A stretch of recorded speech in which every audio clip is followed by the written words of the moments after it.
В Амгинском улусе прошла 14-я республиканская научно-методическая конференция «Эссе Халанхо в Амге. Эпос, диалог поколений и взгляд в будущее».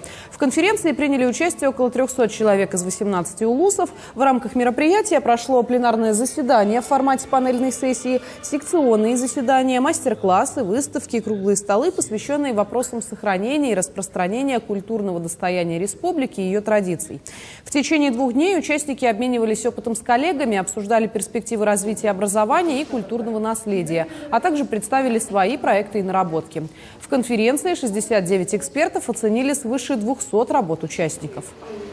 Те наши традиции, обычаи, которые у нас складывались столетиями, десятилетиями, как же их переносить, как же их передать будущим поколениям. И поэтому у нас на этой конференции приехали где-то с 18 улусов. У нас участвуют заместители глав по социальным вопросам. Это те, которые в улусах возглавляют идеологическую работу.